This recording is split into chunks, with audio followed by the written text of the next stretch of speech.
My fellow Americans, millions of families across our nation are suffering under the disaster known as Obamacare.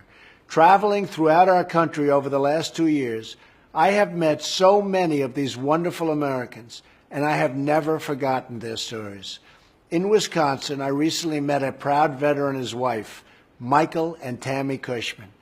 When they were forced onto Obamacare and the exchange in 2015, they thought they would be able to keep their doctor, but they couldn't. They thought they would be able to keep their plan, but they weren't allowed. They were told their premiums would go down, but instead they soared by 120% upward. It was one Obamacare lie after another. Today, the Cushmans spend $1,400 a month on health insurance, nearly 1/4 of their entire net monthly income.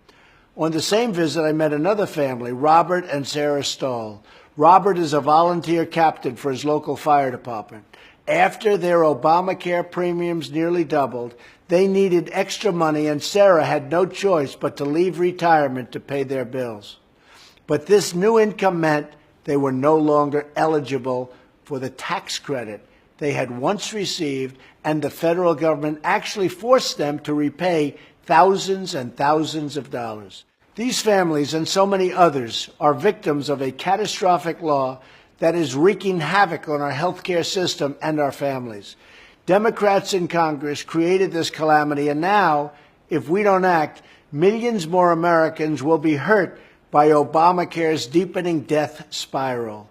Americans were promised lower premiums, more choices, and better access.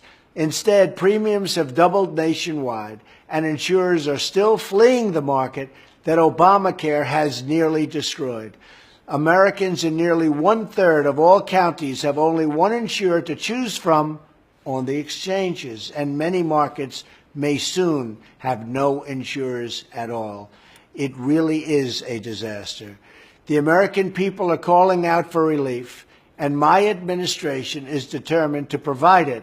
And we are working with Congress to get a bill to my desk so we can rescue Americans from this catastrophe.